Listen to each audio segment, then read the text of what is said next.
Hello बच्चों, आज हम लोग क्या करेंगे? ऐखिक नियम यानी यूनिटरी मेथड, इसके बारे में हम लोग आज सीखेंगे।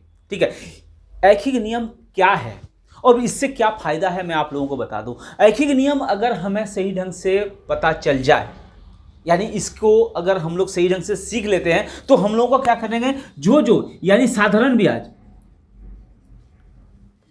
ब्याज का जो भी सवाल होगा वो आसानी से हम लोग कर सकते हैं। लाभ और हानि का, ठीक है ना, लाभ और हानि का सवाल हम लोग आसानी से कर सकते हैं। सबसे पहले उसके बाद क्या गया, समय और दूरी।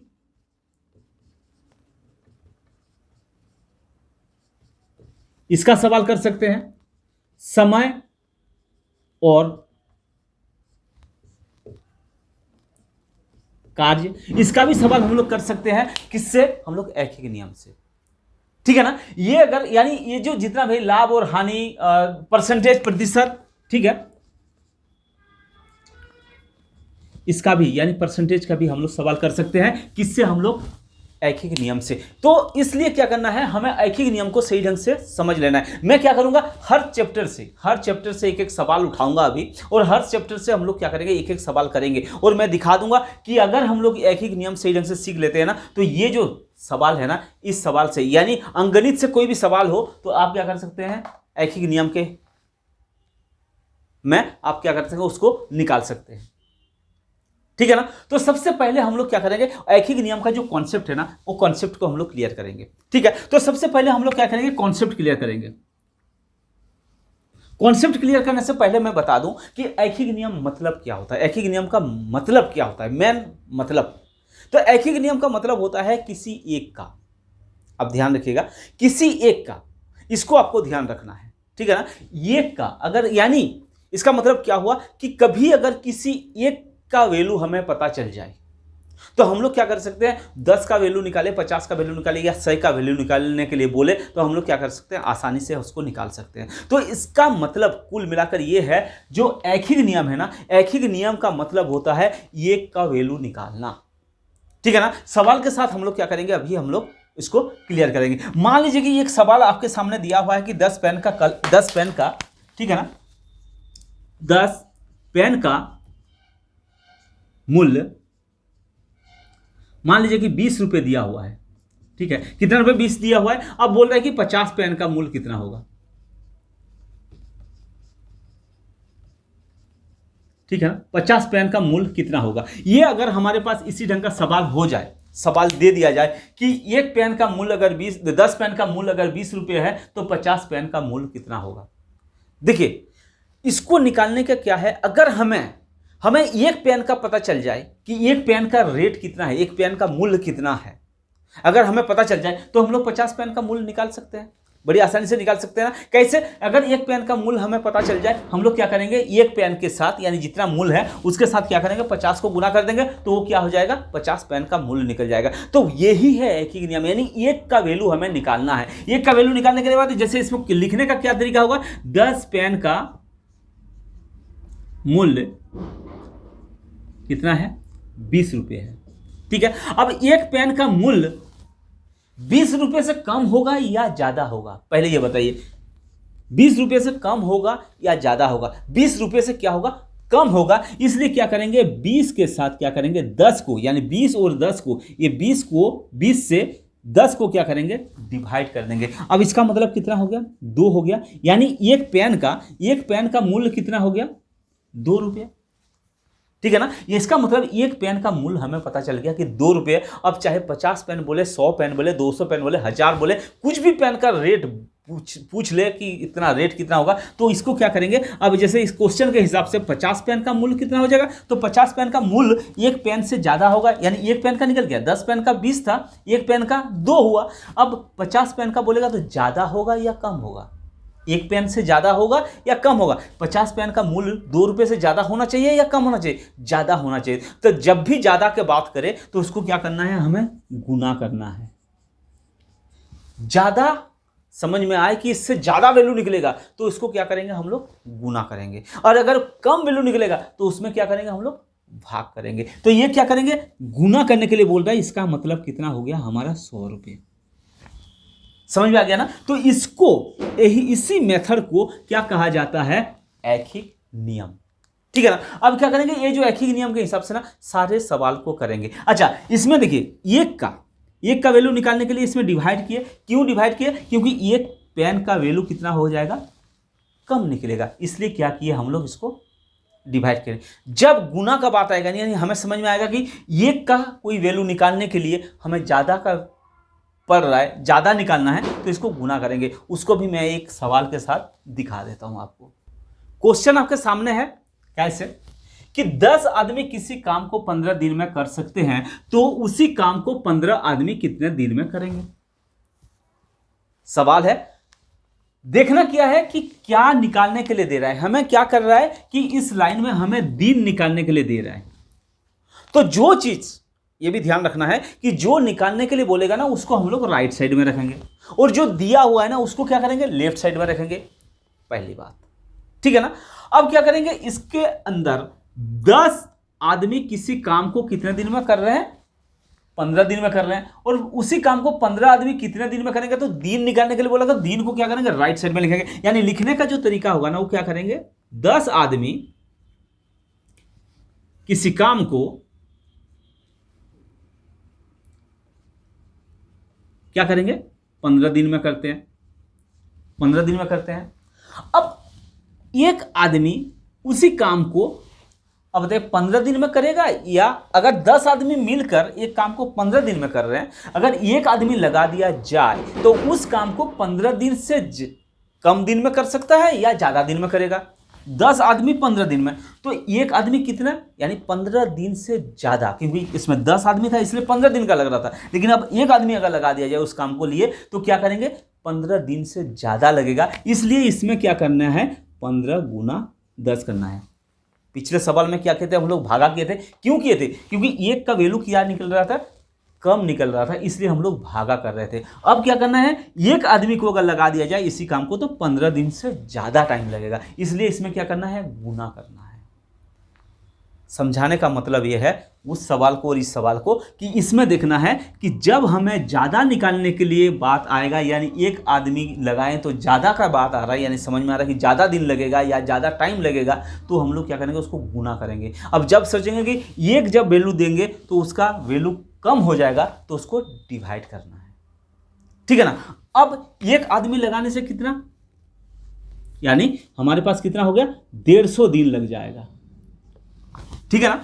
अब उसी काम को 15 आदमी अगर लगा दिया जाए, यानी अब उसी काम को 15 आदमी लगा दिया जाए, तो अब बताना है कि हमें एक दिन में जितना, एक आदमी से जितना दिन में टाइम लग रहा था, यानी एक आदमी को 150 दिन में टाइम लग रहा था, तो अगर 15 आदमी लगा दिया जाए तो ये 150 से कम होगा या ज़्यादा होगा।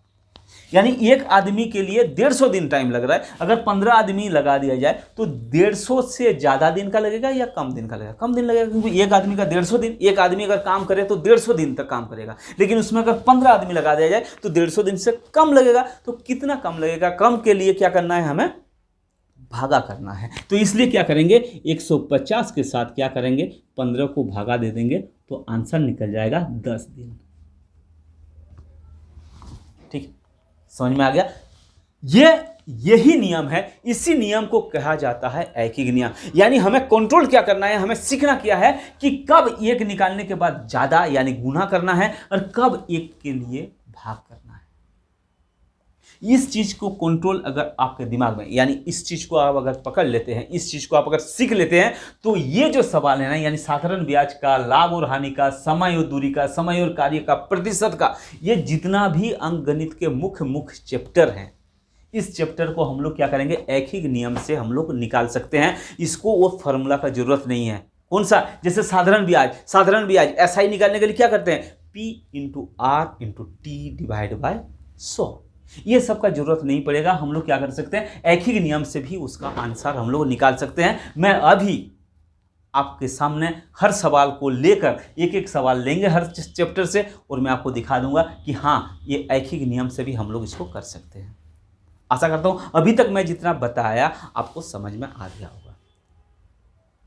अगर आप हमारे चैनल में नया है तो सब्सक्राइब करना ना भूलिएगा, सब्सक्राइब के साथ साथ बेल आइकन दबाइएगा, क्योंकि इसी टाइप के कॉन्सेप्ट के साथ जो भी वीडियो अपलोड होगा ना वो आपके नोटिफिकेशन चला जाएगा आपके पास और आप उस वीडियो को आराम से देख सकते हैं।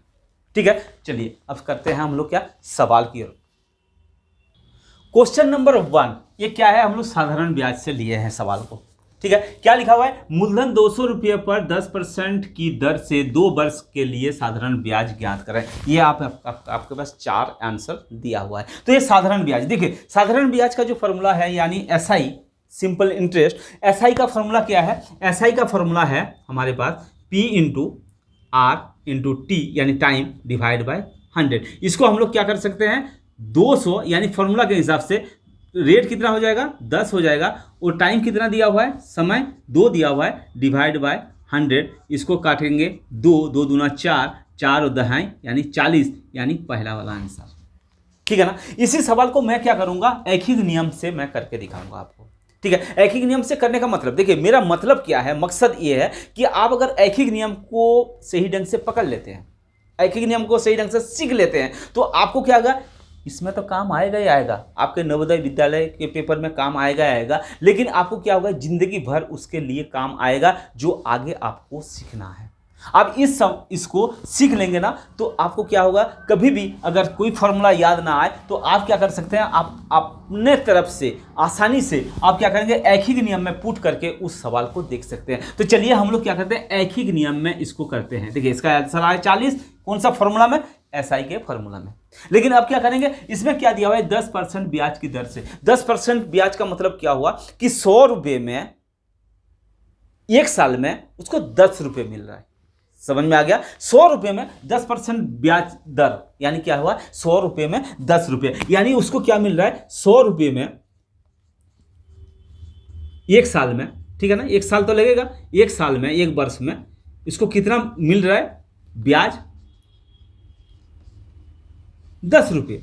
अब 1 रुपये में 1 साल में ब्याज कितना मिलेगा, 10 रुपये से कम मिलेगा, क्योंकि 100 रुपये में 10 रुपये मिल रहा था, 1 रुपये में कम मिलेगा, इसलिए हम लोग क्या करेंगे, डिवाइड कर देंगे। अब बोल रहा है कि 200 रुपये में, अब 200 रुपये में कितना मिलेगा 1 साल में, 10 डिवाइड बाय 100 गुना कितना हो गया 200, इससे कट गया यानी 2 बचा यानी 20, यानी 1 साल में 1 वर्ष में कितना मिल गया उसको, 20 रुपये मिला। अब कितने साल के लिए बोल रहा है, 2 साल के लिए बोल रहा है। इसका मतलब 1 साल में अगर 20 मिल रहा है तो दूसरे साल में कितना मिलेगा, फिर 20 मिलेगा, इसका मतलब कितना हो गया 40। इसका आंसर 40 आया। तो इसका मतलब क्या हुआ, साधारण ब्याज से हम लोगों का कोई सवाल अगर पूछे तो हम लोग क्या कर सकते हैं, एक ही नियम के द्वारा हम लोग क्या करेंगे, आसानी से उसको निकाल सकते हैं। और बहुत सारे आते हैं जो काम आएगा आपको एक ही नियम में। तो ये क्या हो गया, साधारण ब्याज का निकाल लिए। अब क्या करेंगे, लाभ और हानि का हम लोग निकालते हैं। सवाल, दूसरा सवाल है, ये लाभ और हानि का सवाल है। कैसे, किसी वस्तु को 10% हानि पर बेचने से 135 रुपये मिलता है, तो वस्तु का क्रय मूल्य कितना है। यानी ये जो दिया हुआ है ना, ये क्या दिया हुआ है, मिलता है मतलब ये दिया हुआ है विक्रय मूल्य, बेचने का सेलिंग प्राइस, ठीक है ना। तो इसमें बोल रहा है कि कॉस्ट प्राइस निकाले, यानी खरीदा हुआ दाम। यानी क्या कर रहा है, 10% हानि से कोई सामान को अगर बेच रहा है तो कितने रुपए में बेच रहा है, 135 रुपये में बेच रहा है, ठीक है ना। तो उस सामान को कितने रुपए में खरीदा था, ये सवाल है। तो इसमें सबसे पहले हम लोग देखेंगे कि 10% हानि, 10% हानि का मतलब क्या हो गया कि कोई सब सामान अगर 100 रुपये का था, यानी कोई सामान का क्रय मूल्य अगर 100 रुपये था तो इसका विक्रय मूल्य कितना हो गया, 90 रुपये। क्यों, क्योंकि ये हो गया उसका विक्रय मूल्य, क्योंकि 10% हानि में उसको बेच रहा था। तो हम लोग इसके अंदर क्या लिख सकते हैं, क्योंकि ये क्या दिया हुआ है, निकालने के लिए क्या दिया है, क्रय मूल्य। तो ये क्रय मूल्य को क्या करेंगे, राइट साइड में रखेंगे, और जो दिया हुआ है उसको क्या करेंगे, लेफ्ट साइड में लिखेंगे। यानी इसमें ऐसे लिखेंगे कि किसी सामान का विक्रय मूल्य 90 रुपये है, तो क्रय मूल्य कितना हो जाएगा, 100 रुपये होगा। अब उसी सामान का अगर विक्रय मूल्य 1 रुपये है तो क्रय मूल्य कितना हो जाएगा, 100 डिवाइड बाय 90। अब दिया हुआ कितना है 135, यानी किसी सामान का अगर विक्रय मूल्य 135 रुपये है तो क्रय मूल्य उसका कितना हो जाएगा, यानी क्रय मूल्य निकालने का बोल रहा है 135। अब क्या करेंगे, इसको काट देंगे। अब 9 का टेबल अगर पढ़ेंगे 9 एकम 9, ठीक है ना, इसमें बचा कितना 4 यानी 45, 9 पंचे 45, इसका मतलब कितना होगा 10 गुना 15, इसका मतलब कितना हो गया 150, जो कि आंसर हमारा कौन सा है, बी है। हो गया ना। इसमें क्या किया, जो विक्रय मूल्य यानी ये क्या दिया, हानि पर बेच रहा है। हानि पर बेचने का मतलब क्या हुआ कि कोई सामान अगर 10 रुपए का 100 रुपए का है तो वो क्या करेगा 10% हानि, यानी 90 रुपए में बेच रहा है। 100 रुपए का सामान को 90 रुपए में बेच रहा है। इसका मतलब इसमें बेचने का मूल्य दिया हुआ है, 2 चीज दिया रहेगा, ठीक है। क्रय मूल्य निकालने के लिए बोल रहा है, तो क्रय मूल्य कितना था, 100 था या 90 था, 100 था। तो 100 को क्या करना है, राइट साइड में लिखना है। राइट साइड में हम लोग 100 को लिखे, यानी किसी सामान का विक्रय मूल्य अगर 90 रुपये है तो क्रय मूल्य कितना था 10 था। उसी सामान का 1 होगा तो कम हो जाएगा, और 135 दिया हुआ है कि विक्रय मूल्य अगर 135 है तो क्रय मूल्य इसका कितना हो जाएगा 150 रुपये हो गया, जो कि आंसर हमारा बी है। नेक्स्ट सवाल, तीसरा सवाल में क्या है, यदि 6 लड़के किसी काम को 15 दिन में कर सकते हैं तो कितने लड़के उसी काम को 10 दिन में पूरा करेंगे, ठीक है ना। ये अगर हम लोग देखें, अभी हम लोग क्या किए, लाभ और हानि का किए। अब अगर देखें तो हम लोग क्या करेंगे, समय और कार्य का ये सवाल है, समय और कार्य से। तो इसको क्या करेंगे, इसको सॉल्व करेंगे जैसे हम लोग सॉल्व किए थे वैसे ही सॉल्व करेंगे। कैसे, इसमें क्या निकालने के लिए दे दिया है कि कितने लड़के, यानी लड़के का जो संख्या है ना, इस लाइन में आप देखेंगे लड़के का जो संख्या है ना, लड़के निकालने के लिए बोला, तो लड़के का संख्या को क्या करना है, हमें राइट साइड में लिखना है। तो इस सवाल को कैसे लिखेंगे, हम लोग लिखेंगे 15 दिन में किसी काम को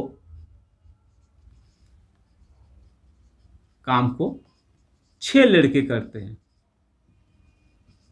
6 लड़के करते हैं, ठीक है ना, 6 लड़के करते हैं। अब एक दिन में उसी काम को करने के लिए कितना लड़के चाहिए, 6 लड़के चाहिए होगा या ज्यादा कम लड़के चाहिए होगा, एक दिन में करने के लिए 6 लड़के से ज्यादा होना चाहिए। तो 6 गुना 15। अब बोल रहे हैं कि 10 दिन में उस काम को करने के लिए, यानी 10 दिन में उस काम को करने के लिए एक दिन से कम लड़के चाहिए होगा या ज़्यादा लड़के चाहिए होगा, एक दिन में इतना लड़के चाहिए। अब 10 दिन में करने के लिए इतने लड़के से कम चाहिए या ज़्यादा चाहिए, कम चाहिए होगा, क्योंकि एक दिन में ज़्यादा लड़के चाहिए। उसी काम को अगर 10 दिन में करना हो तो कम स्टाफ से भी कम चल जाएगा। तो इसलिए क्या करना पड़ेगा, 6 गुना 15 डिवाइड बाई क्या करेंगे 10, ठीक है ना। 5 तिया 15, 5 दूना 10, 2 तिया 6, यानी 3 गुना 3, इसका मतलब आंसर हो जाएगा 9, जो कि सी है, ठीक है ना। ये सवाल किसका था, समय और कार्य का। नेक्स्ट सवाल करते हैं समय और दूरी का या तो प्रतिशत का। ये चौथा सवाल है। चौथा सवाल में क्या है, किसी विद्यालय में छात्रों की संख्या 500 है, यदि 125 छात्र अनुपस्थित है तो उपस्थित छात्रों की प्रतिशत क्या होगा। सवाल ये है, आपके सामने 4 आंसर दिया हुआ है, तो इसको भी क्या करेंगे हम लोग एक ही नियम से ही करेंगे। अब एक ही नियम से करने के लिए क्या करना पड़ेगा, सबसे पहले हमें क्या निकालने के लिए बोल रहा है, इसमें उपस्थित, ये क्या दिया हुआ है, अनुपस्थित दिया हुआ है, तो उपस्थित का परसेंटेज निकालने के लिए बोल रहा है। तो सबसे पहले हम लोग क्या करेंगे, स्टूडेंट कितना था, टोटल बच्चे कितने थे 500 थे, इनमें से कितना बच्चे अनुपस्थित हैं, यानी जो बच्चे आए नहीं हैं 125, यानी आए हुए बच्चे, यानी उपस्थित बच्चे कितना हो गए, उपस्थित बच्चे हो जाएगा। इससे इसको क्या करेंगे हम लोग, क्या करेंगे घटा देंगे, यानी कितना होगा 75 हो गया, और ये कितना हो जाएगा 300, यानी 375 बच्चे क्या हुए हैं, उपस्थित हैं, ठीक है ना। उपस्थित कितना बच्चे हैं 375। इसका क्या करना है, प्रतिशत निकालना है, यानी इसको हम लोग निकालेंगे कैसे कि 500 बच्चे में से, यानी 500 छात्र में से उपस्थित हैं कितना बच्चे 375। अब एक बच्चे में से कितना होगा, तो 375 से कम होगा, तो इसलिए क्या करना है 500 कर दिए। अब क्या बोल रहा है कि प्रतिशत, प्रतिशत का मतलब क्या होता है 100, यानी 100 में कितना बच्चे, तो इसमें क्या करेंगे 100 में कितना बच्चे होंगे 375 डिवाइड बाय 500 गुना कितना हो जाएगा 100। अब इसको काटने के लिए क्या करेंगे, इसको काट देंगे, 5 से काटेंगे, 5 7 35, 2 बचा, 5 बचे 25, यानी कितना हो गया 75%, जो कि हमारा आंसर है डी। ठीक है ना। आशा करता हूँ आज का वीडियो आपको अच्छा लगा होगा। अगर अच्छा लगा है तो कमेंट जरूर कीजिएगा और अपने दोस्तों को ये शेयर भी कीजिएगा। धन्यवाद।